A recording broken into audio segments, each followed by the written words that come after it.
We'll find him. I'm here with the two amigos of the three.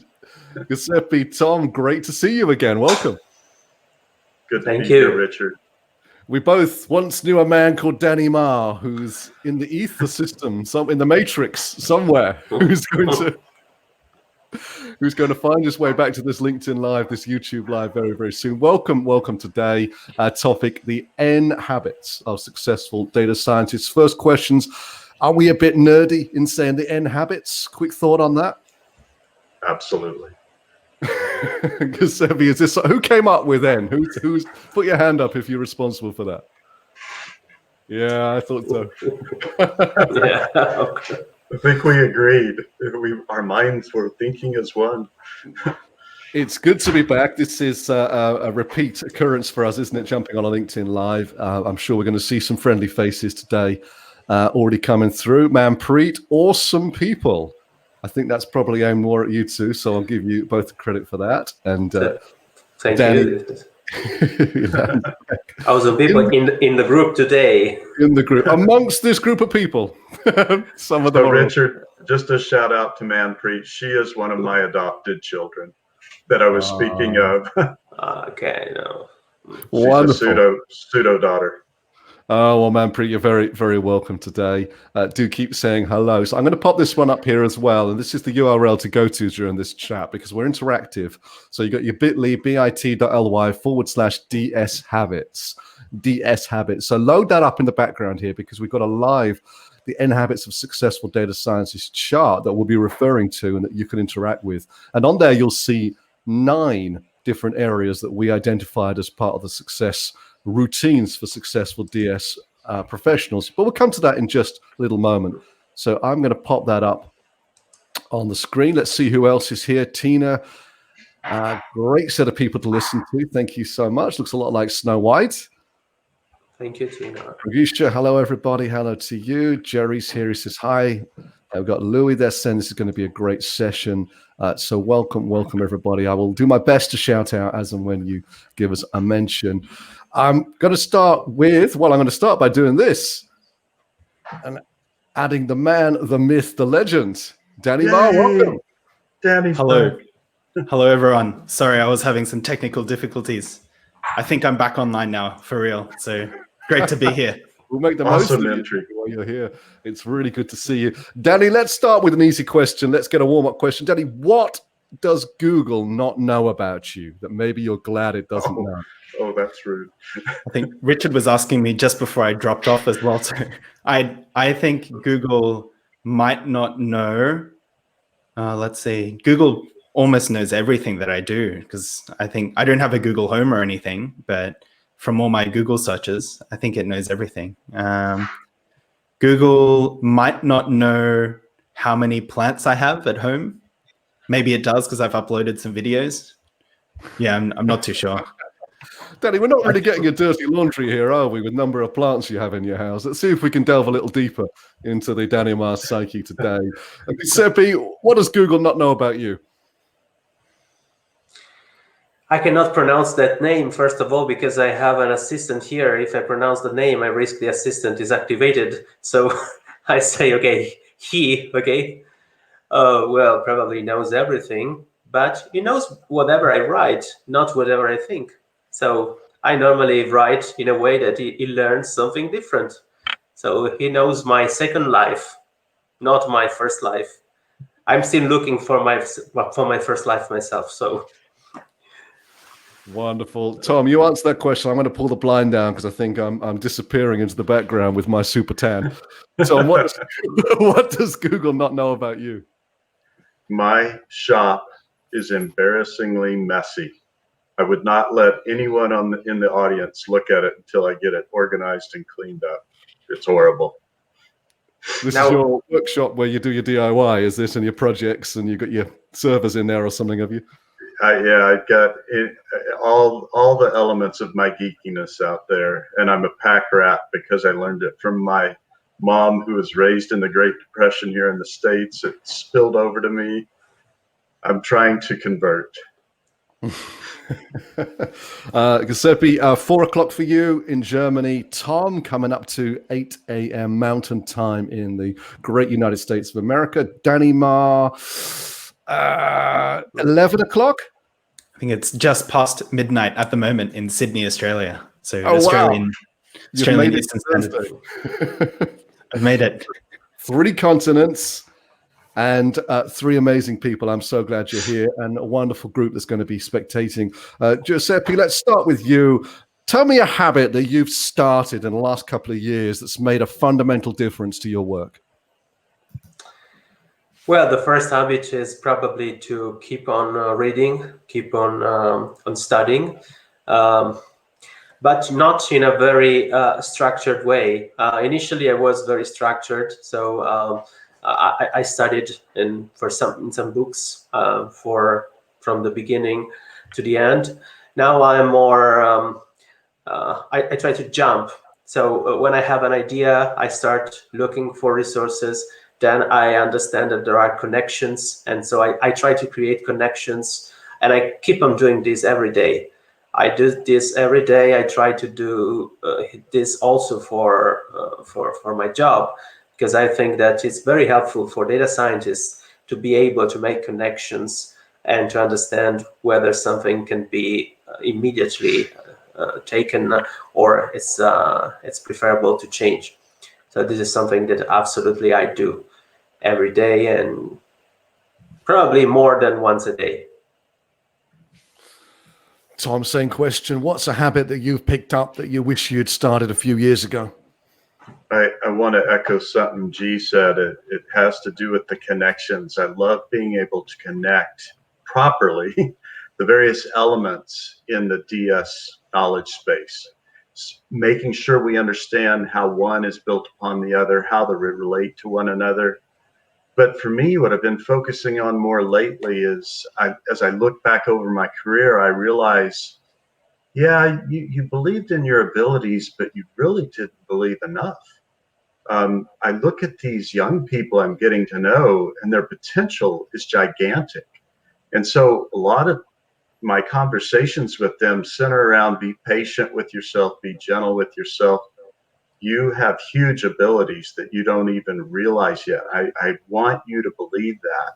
And yes, I teach them how to develop a learning plan. Yes, I teach them how to keep a balanced life. But I think lately what I'm seeing most of all, they just need to be reminded, you truly are amazing. It's not just Barney that thinks that. It's a reality. Danny, what about you? Do you have the imposter syndrome? Do you have to do what Tom says and remind yourself just how incredible your journey is? No, I think over the past few years, I've tried to get more balance in my life. So for me, when I try and learn something, I go all the way and I try and just do it as quickly and as deeply as I can. But it's not very sustainable if you're doing that for every single project that you're working on. So I think one of the habits that I wish that I had sooner, I wish that I have now as well, because I'm still in the same limbo of trying to go as deep and as quickly for all these different topics that I'm learning, that it's always going to be a challenge. But I think we should try and work for the longer term instead of always trying to focus on, okay, what do I need to know now, and almost take it at a more strategic perspective sometimes. But yeah, I think that would be my habit. Love that. Tom, how would you remember what these great habits are? I mean, do you have things written down? Do you have a kind of mantra that you work to? How do you maintain your standards on a day-to-day basis when you're in the weeds working on things? Oh, wow. In all honesty, I do have a learning plan. It's not as good as Taz. I do have a plan in my mind. I do have a set of disciplines, but I think it really comes down to, at the moment, I look at the cloud of concerns in my mind and I just think, what reached the top of my stack? And I try to be really honest with myself. Am I avoiding what really needs to be done right now? Or am I overworking myself and not taking some time for some continuing fun education? It's a constant. I like what Gary Keller said, who wrote The One Thing. Don't think that you're going to achieve balance. You're always fighting for balance, and I think that's what I'm trying to say. I'm constantly just fighting for that maximum balance, that optimal. Actually, optimal is the better word here. The optimal balance, because you've always got these competing urgencies in your life, and you just have to always try to do your best to pick the best one. Giuseppe, Danny was talking about what I thought was risk there as well. How much risk do you want to factor into the sort of work you're doing? Do you think about risk in terms of which habits you want to adopt and what you don't? I don't think that, I mean, the problem of risk is a fake problem. I mean, whatever you learn, whatever you do has positive and negative effects. So we need to start from this. So for sure, a habit in this case can be either positive or negative. I don't consider the risk in general because I always try to get the best. And I try to stop myself from doing things that I understand that don't have a good return. So if I understand that something is useless for me, or I just experiment. But as Tom said, the balance is dynamic. So you need to first unbalance to understand that you need to correct yourself. So I first unbalance myself. I understand. I take the risk, and then I go back if necessary. But in learning, I have a personal opinion. There's no risk. Whatever you learn is always positive. So when you study, when you read, whatever you do is always positive. I like that a lot. Danny, I'm going to come to you in a minute and we'll just talk about balance and choice here. But let me throw this up on the screen before we do. So we're getting interactive today, and I'm scrolling up a bit.ly here to see the results. But the key is to go to menti.com, menti.com, and that will allow you to vote. And you'll see the number there, 1268,045. We've listed 9 of the habits that a data scientist might want to have. It's not exclusive. I know Tom's got some additions he wants to talk about today as well in the time that we have. But that's the place to go and start scaling those so we can see to you what's the most important and we can talk through those. We'll say a quick few more hellos. We've got Gaith here. We've got Cayman, Tony. Who else is here? And Aswin's here, Daniel's here, Lakshmi, Kunal, Ravitz, of course, is here, Eamon's here as well, Suzanne as well. Great to see you all joining us today. Danny, that question then, we've all got to make a choice. You know, you could be doing this LinkedIn Live right now, Danny, or you could be doing some work, you could be preparing a course, you could be reading a book. How do we make these kind of choices, how to spend our time? It's a really great question. I think for me lately, probably in the last 6 months or so, I've had almost like a less of a focus on myself and trying to learn more myself. And I've been actively trying to give back to the community here on LinkedIn. So nowadays, when I think of with trade-offs in terms of am I going to do this or something else, I try and err on the side of what will bring more value to other people. If I'm going to learn something, is that going to help me in my vision to try and help other people and make a larger impact in this world with my skills? So I think it's an extra perspective and lens to have a look at how we make decisions with our time. Because I think when we think of time is probably the most limited resource that we'll ever have. And we all get a set amount of it. I think we just got to try and make the most of it to try and get some good returns back for whatever our goals are. Giuseppe, how do you measure your productivity? You're not just a data scientist, but a leader as well in business. So even more choices for you to make across that broad spectrum. How do you look at it? I measure my productivity from different viewpoints. For sure, it's necessary to consider the productivity for myself and the productivity with respect to a team. So I look at the performance of the team. I look at the needs of the team. I don't like the idea that I mean, the team is completely free. I mean, they must be free, but my role is to stay with them. So now, for example, we had a very long period of disconnection. I mean, of virtual connection, to be correct. So my productivity is a trade-off. What I can say is that in general, there is a sort of synchronism. When I'm productive on one side, I'm in general productive also on the other side. When I feel, I don't know, sometimes you feel down. I mean, in that case, my productivity goes down everywhere. So I try to energize myself so that I'm very energized also in the other fields.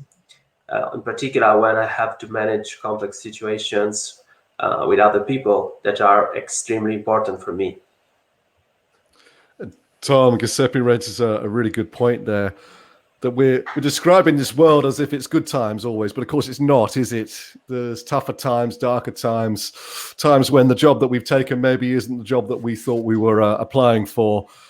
What wisdom do you have for us around staying motivated, staying engaged when the leadership, the culture, the work isn't what we hoped it would be? So now that is the top thing I wouldn't want Google to know about me. There was a time in my career where I really checked out. And I was mad at the culture I was working in. I was mad at the way people were being treated. I was wondering where my career was going after I'd worked so hard to get to the level I was at. And in retrospect now, I can see how that hurt my team, myself, everyone. And the smartest thing I could have done was recognize, okay, I find this environment difficult. If I can learn to contribute here and add value here and really encourage people here, won't it be even easier when I get in a better culture or a better environment? And so now I try to always keep that in mind when the going gets tough, when the culture gets tough. And it makes life so much better to realize I'm in touch with always trying to add value, always trying to do my best. That's always the best course. It's always the best pattern for your personal growth too. Yeah, that makes a lot of sense. And it's a great time for learning as well, isn't it, Tom? Learning about yourself, learning about areas of your personality you haven't really explored. Let me open up to the group here, and let's not keep it one at a time for this question, because we'll go through this list. We're getting more and more votes now. I think we're up to nearly 10 votes on this habits, growing as we speak. So to the whole group here, one thing that I know you all do, I mean, we all do actually, all four of us and many people that are on the attendee screen here as well, is that we make regularly posting on social media a habit. I know we all have different approaches. We've all got slightly different mindset and audiences around what we do, but we all prioritize that. So why? Why do we do that? Why is that important? I guess I'll go. I would qualify. We're not talking social media per se. We're talking, making sure you have an online presence that shows what you're passionate about in data science, how you're growing in data science. I guess we could think of that as social media, but it's more about having good portfolios. And to those of you that have asked me for advice and followed this area, I am amazed at what you're doing out there for your own websites and portfolios and blogs. My hat is off to you guys. Good job. Keep it up. Unfortunately, there is a competition for positions. And if you want to do the best you can in that competition, show your work. Keep growing the quality of your work. Giuseppe, what sort of mindset do you have? I mean, you put a lot of thought and effort into the things that you write. What sort of impact do you hope you're having with that? I don't write. I renounce to any kind of marketing when I write. I decided to be myself, completely myself. I am scheduled. I cannot write every day, of course. So I start thinking about topics and I write about different topics because my idea is to create, exactly as I said before, connections.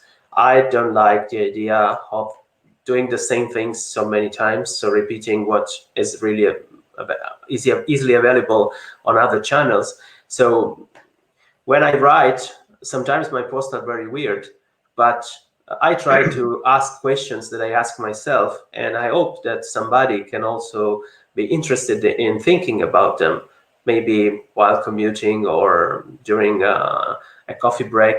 And I think this is something interesting. But I decided, to post every day. This is really, really hard, but I never post something that is, mainstream. And that's why I sometimes receive not so many likes. You post at the weekends as well. It's amazing. You keep me entertained on the weekends. Every day. Put a quick Richard, message up. can I make a quick confession? Of course. I actually go and look up those obscure posts of Giuseppe's because I personally love philosophy, and you can tell he's deeply philosophical about our data science art. So I actually go and read them and comment. But I have to personally go look at his profile and go to his feed, because for some reason I don't see him all the time on LinkedIn. Well, it's because there's a million things in my LinkedIn feed. But they're a real treasure of deep thought and data science. Giuseppe, there's an idea for you there, isn't there? Why don't you get yourself on an Alexa skill, and then you can read out your posts every day, and then we can say, Alexa, tune into Giuseppe Radio, and we can hear them every morning. What about that? In this way, your day is over. Well, we get more of you. It can be an idea, yes, of course. Danny, how do you know when it's time to be a leader? How do you know when it's time to just put your head above the parapet? Because that's what you're doing, isn't it? And you're putting some amazing content out. How do you think about that as a habit in your life? As a habit, I think for me, when I try and make my posts, I almost have like a binary yes/no decision in my head, and it goes a little bit like this: is this post going to help someone? And then if it's yes, then I overcome the fear of like rejection and no one's going to look at my post, or what if someone calls me out for this? And I just hit post. I think overcoming that and taking action, for me, it's very honorable, and I try to do the things which I think are honorable myself. So I think it's, for example, some of those, the guys might have seen the Udemy free course posts where I tag 1 billion people and try and get the word out that there's some good resources that people can learn from. I think there's a ton of my other posts are just kind of random thoughts that I would have liked to have read when I was starting off in data science, for example. I think it's just having, almost for anyone who's posting on LinkedIn, just having that courage to just put yourself out there and just to show up in any of these online social media platforms where you have to put yourself out there and be vulnerable in a sense to start doing anything on any of these platforms. I think that's probably the number one barrier that a lot of people have to overcome to make this into a habit, to try and build up that LinkedIn presence, and also to connect with other people and just kind of bond. Because I think for us on LinkedIn, we kind of chat, and now we're good friends now, where Tom, I chat with him almost every day, for example, and we can talk about all sorts of different things. And I think if I hadn't have started posting on LinkedIn and interacting with different people's posts, that would have never have happened in a traditional sense, because we live on the other side of the world from each other. So I think some of these things, people should think of the positives and what could happen, and just put yourself out there and kind of take on the risk that something will go bad for the potential upside, which I think is always going to be there. Well, we've seen the upside right now, Danny, that a load of people just shouting how much they enjoy your posts. A shout out here to Sahila, Scott's here, Negagarupala, if I pronounce that right. You've been asking lots of questions. Follow these guys and stay in touch with them, and you'll get loads and loads of great advice over the next weeks and months. Susan, she's here. Rabi's here, Muzip's here.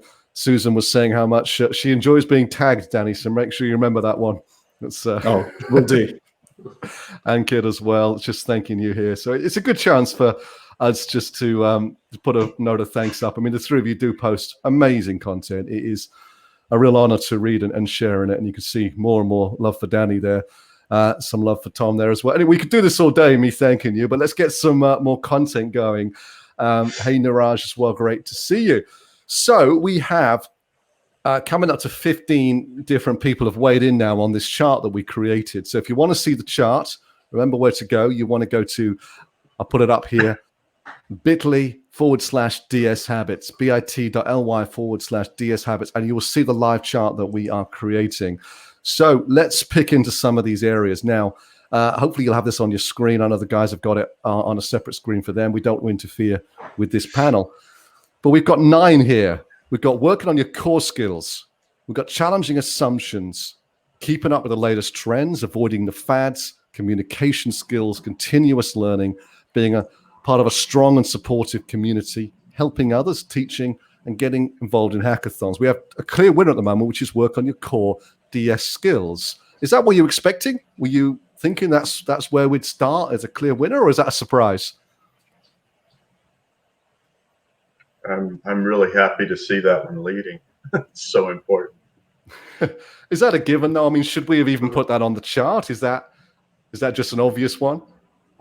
That's like asking, hey, we want to build a house. Should we talk about the foundation first? We definitely wanted that on that list. Okay, so if we take that as our foundation, let's move to the next one. Focus on continual learning. Danny, was that one you expected to be very high? Yes, 100%. I think for any role within data, whether it's data science, machine learning, data engineering, there's a common thread across all of them. There's one, data, and there's also we are constantly learning new things all the time and trying to apply some new techniques that we're learning to a new problem, or learning about new technology in this specific domain that might help us. Learning is very important. And I think being able to demonstrate that we can learn is also very important as well. And that touches onto some of the portfolio things that Tom was talking about and building up a good profile. So then when you need to go for that interview, you can demonstrate that you have a track record of being able to learn all these different things. Yeah, Tom, tell us a bit more about that. You know, I agree with everything Danny just said. And I was thinking, hopefully at a Giuseppe level, 1 and 6 seem to me to be components of the same animal. You have to always care about your core skills, but yet at the same time, to grow, you've got to learn new skills, but remember that they are linked to those core skills. So as I look at the live screen here, I see that keeping up with the latest trends has just leapfrogged continuous learning. Seppi, what habits do you have in keeping up with the latest trends? Where do you go? What do you make sure that you keep up on? Well, this is probably one of the, let's say, most charming. I understand that many people love all the new trends because in the new trends there is the evolution, there are the new discoveries, the new models, new things. And of course, it's important to understand how the world is going on, understand how the research is going on, how the evolution of the data science is moving. So it's absolutely extremely important. I don't know if this is really a very, very top habit if we consider this together with the business world, because we need to balance. Some top trends are very, let's say, I would say not sci-fi, but very close, but they are almost useless in this very moment.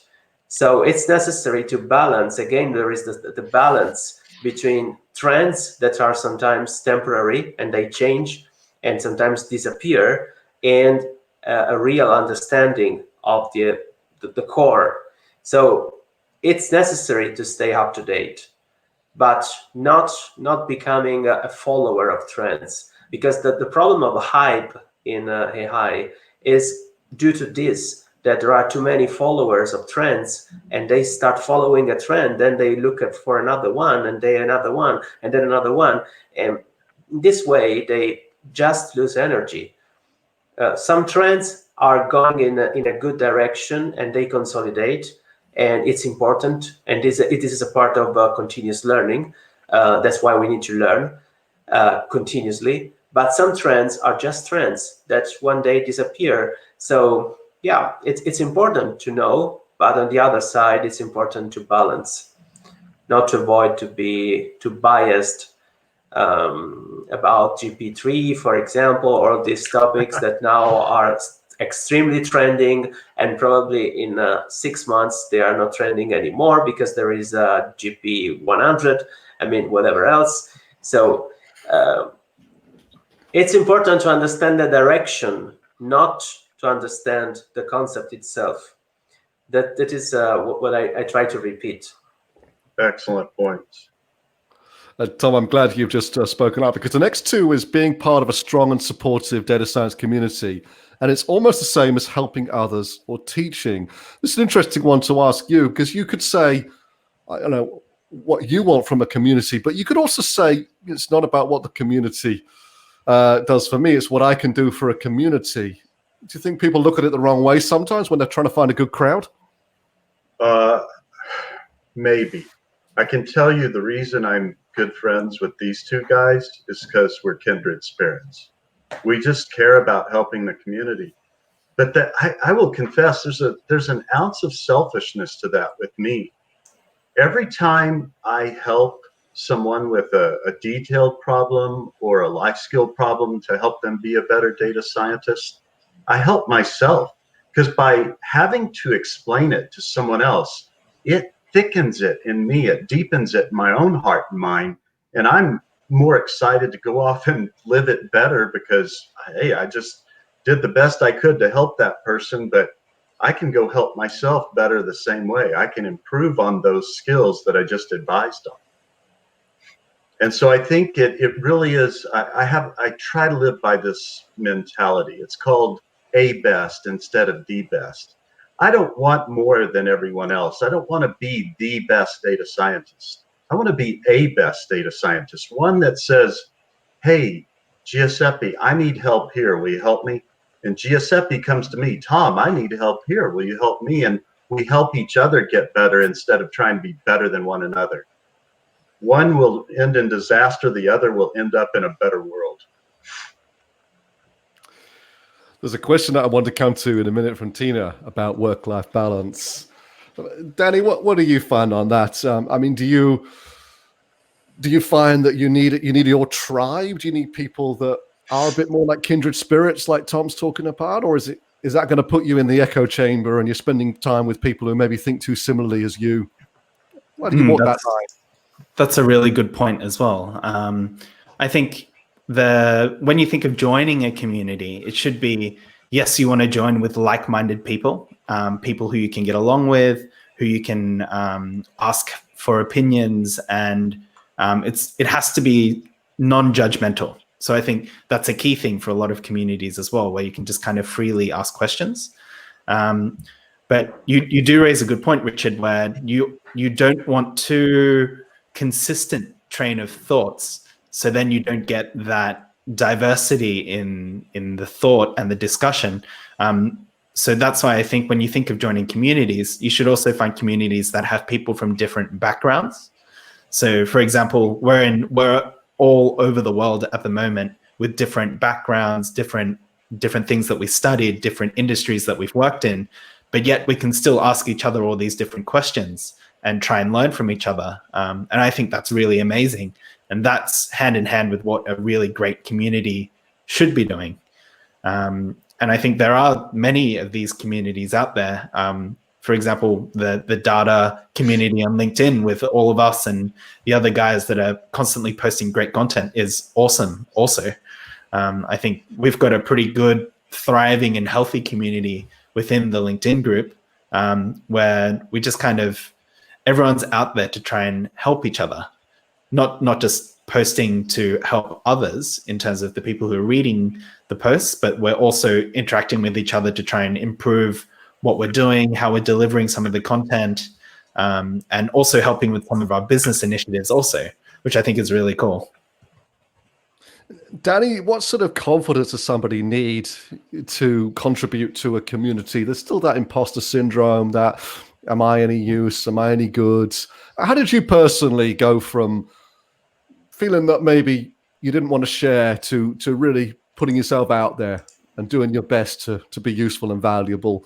Did you find that easy? Could you imagine that others find that a bit harder?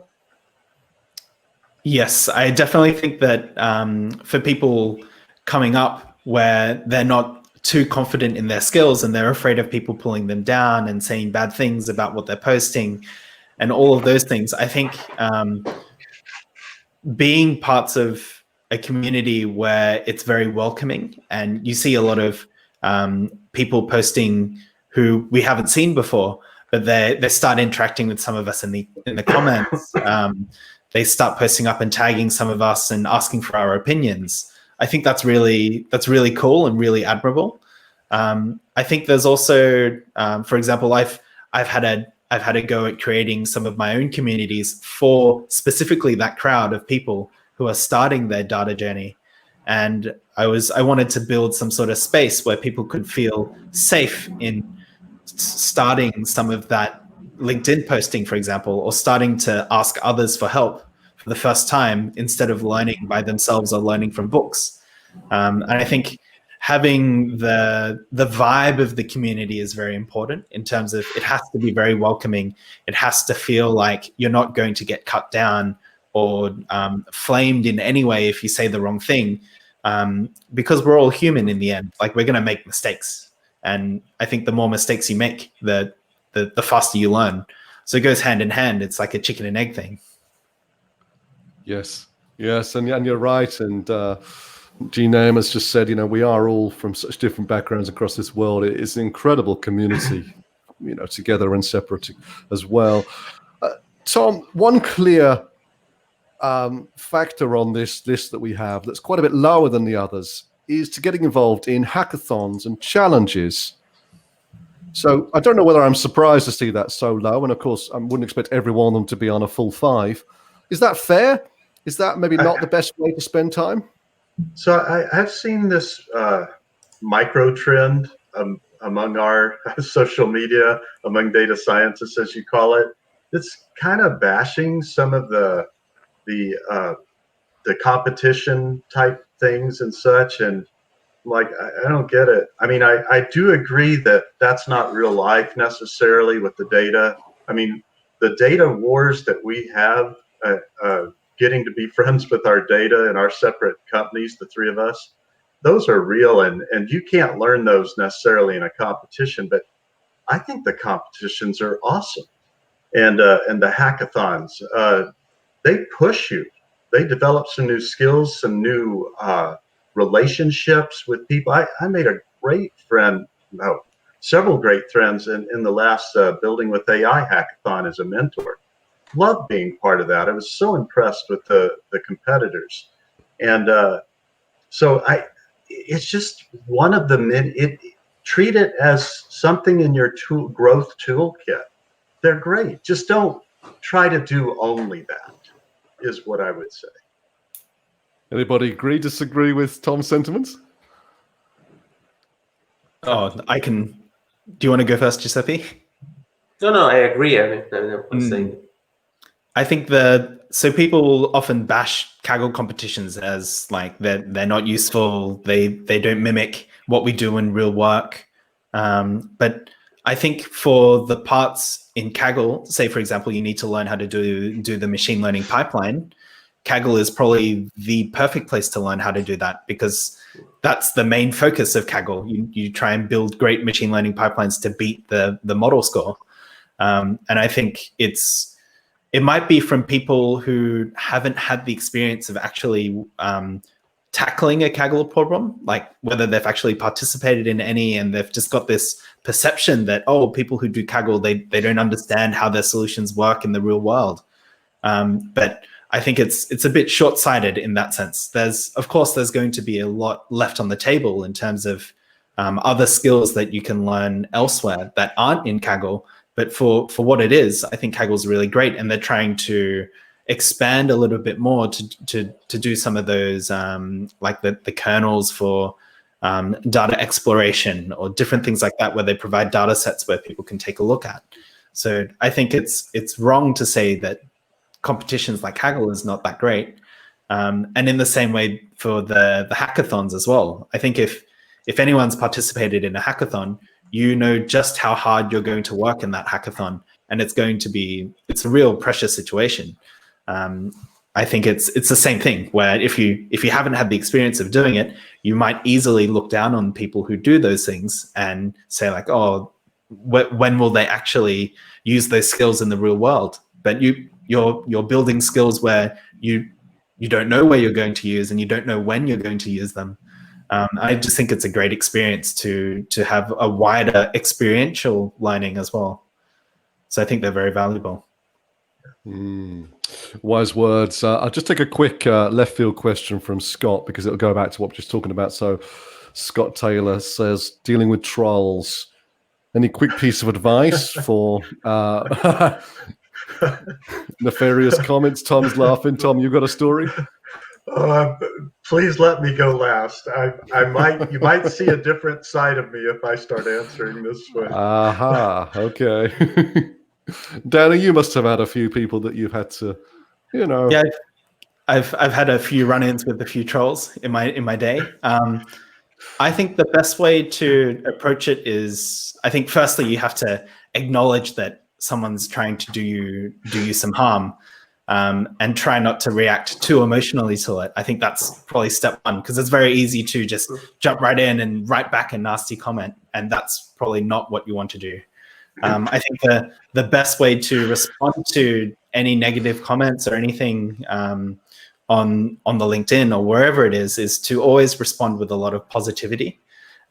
Try to give them the benefit of the doubt as much as you can.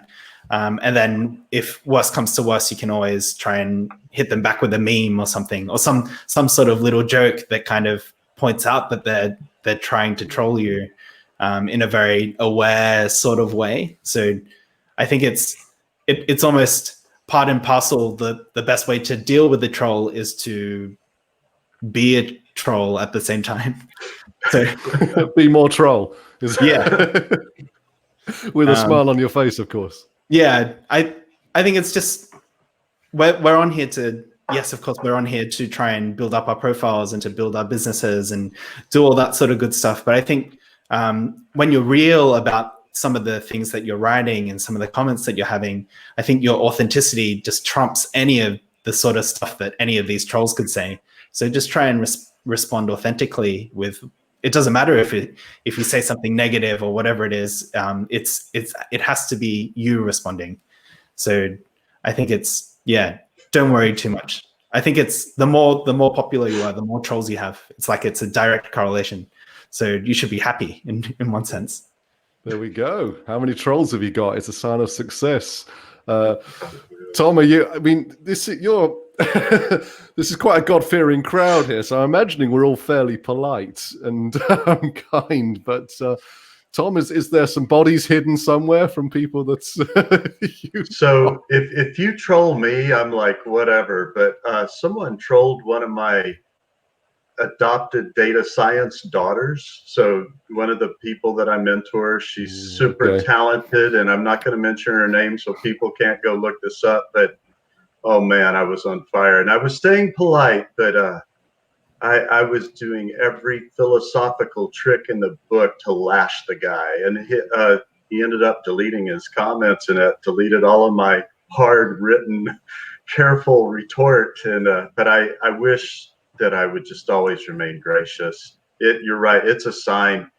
it's sad some people try to make themselves look better by trying to offer what they think's a very challenging philosophical challenge to you or to someone that you respect and are trying to support. And but like I said, my real weakness is when they go after a young person that's putting themselves out there, and that just brings out the mama bear in me. And I got to learn to control that. But I really liked what Susan Walsh was saying a minute ago. That was hilarious. We have a group of a chat group that Robert put together for us, and we did have a little session on trolls, and it was hilarious. And it was hilarious. Let me leave it at that. But it's good to learn to deal with it, because it can be emotionally damaging until you learn to deal with it. Giuseppe, any words from the wise? Well, I had a lot of trolls, and I still have trolls. My strategy is very simple. I normally answer, first of all, saying thank you for your comment. If it's not nasty. If it's nasty, I can delete the comment. But if not, I try just to say thank you for your comment, and I try to explain my reasons. I think that any comment is, if it can be positive or negative, it doesn't matter, can contribute. I agree. The real problem in this case is exactly that when you post and you have some followers, there are people who try to destroy you because they are not able to achieve. They are not able to have the same number of followers, just simply because probably they are not doing the same, not because they are less intelligent. So, but I adopted this strategy. There was a guy once that started posting in every time. I said, thank you. I believe in a different way. And at a certain point, he stopped and simply said, okay, no worries. And he never posted again commented again. So yeah, trolls are absolutely inevitable. I don't delete comments in general. There are some comments which are very nasty. I never delete comments because what I discovered is that very negative comments have almost no likes. So when I look at the likes, I see that people are intelligent enough not to say I like that comment. Sorry. So yes. Let's stay with you just a moment longer, Seppi, and we'll finish on this question today. We've just reached just past the 45-minute hour. Let me try that again. It's what I said I'd get to earlier, because someone like you could just work 24/7, couldn't you? You know, the kind of sharing that you do that we've been speaking about on LinkedIn and other places, the leadership role that you have. I mean, you work for a major corporate, an important company. So how do you know when it's time to switch off? How do you balance this? This is something that you must decide according to two things: time management and stress management. I don't consider time management anymore. I consider stress management, because sometimes for me, I feel more relaxed when I do something that I would like to do. So it's not a problem of just relaxing, laying on the sofa. But sometimes I just want to do something different, and it can be also a very heavy activity, but it's something that I want to do. So clearly it's necessary to make a balance. And the balance in this case, it's based on understanding that some objectives need time. So we need to work over time, that if you want to achieve an objective, you must think your objective as something already in front of you, because this is extremely energizing. But at the same time, you have to work. You have to walk and work. You have to move in the direction of your objective and continue working. If you think that you can achieve some results just in a blink of an eye, this is absolutely wrong. So sometimes I say, okay, I need more time. I cannot achieve a result in a month. I need 2 months. and it's fine. It doesn't matter, but it's always there. I don't give up. That's probably. Nice, Danny. It's important to switch off, though, isn't it? Really switch off and unplug from Definitely. the systems.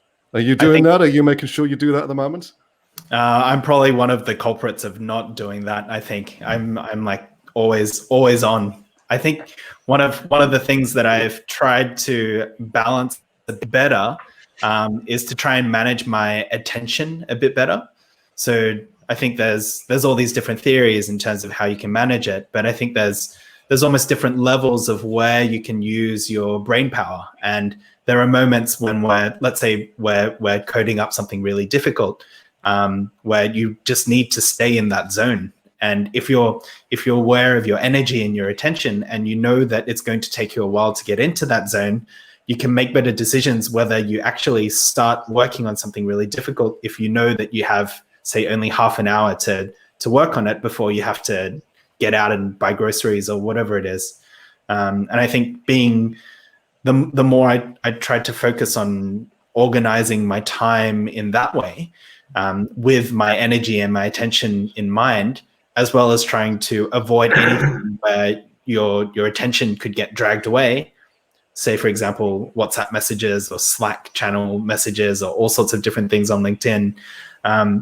Trying to shut all of those notifications off and almost go dark when you need to get into that attention state is probably the only way that you can actually get a lot of meaningful work done in this current digital age, because we're in an age where you constantly get pinged and your attention is everywhere.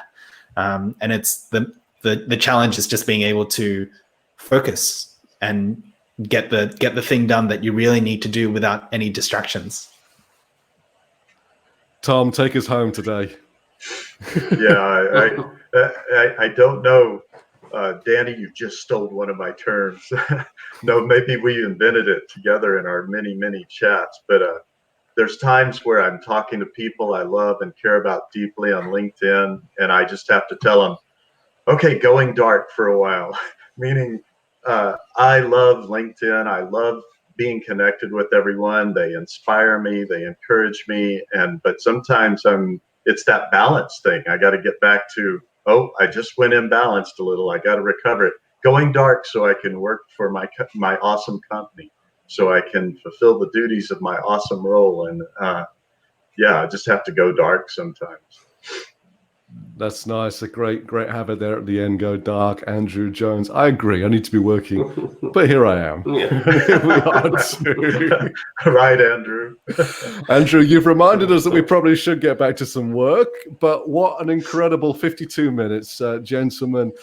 What a privilege. What an absolute privilege to spend time with you. Giuseppe, Danny, Tom, you know, I just really appreciate the work that you do, the way that you lift this community, and so much of it that goes on behind the scenes, right? And so thank you. Please keep it up. Please keep inspired. Keep enjoying the troll count. Should we keep a troll count? See who's got the most trolls as a measure of success. So everybody, don't forget to switch off. Don't forget to go dark, like the guys were saying. And thank you so much, everybody, for joining us today. We'll hopefully see you again in the future. Real quick, community. Sure. Make sure you thank Richard. Richard, you too. Tom, you're super kind. If you make sure you follow these guys on LinkedIn, great content. Stay close. Oh, and last thing before we just close down the chat, we put all of these videos up at the MKAI website. That's the website for you, mkai.org. Check it out. We'll have the archive up very shortly for this as well. If you missed any, come and check it out. All right. Have a good afternoon, evening, morning, everybody. See you soon. Thank you. See you, everyone. Thank you so much. See you.